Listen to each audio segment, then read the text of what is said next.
If you feel like you have lost years to struggles and sickness, listen closely. God isn't just a healer, He is a restorer. He is about to give you back everything the enemy thought they stole. Joel 2, verse 25.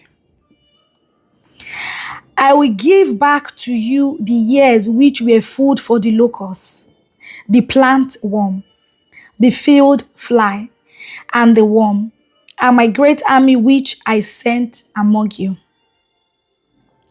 Restoration is better than just starting over.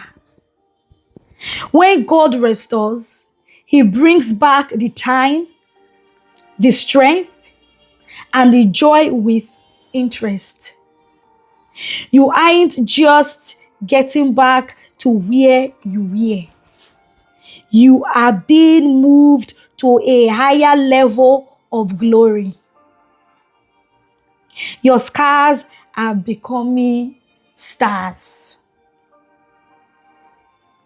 I declare, the season of loss is officially over. I call back my joy, my health, and my peace.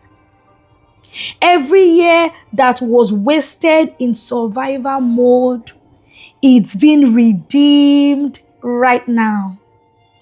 I am not behind.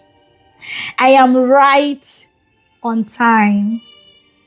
My body is being renewed like the eagles, and my spirit is overflowing with new wine. I receive my total restoration today. Keep declaring the word of God over your health until I come your way tomorrow. Subscribe and God bless.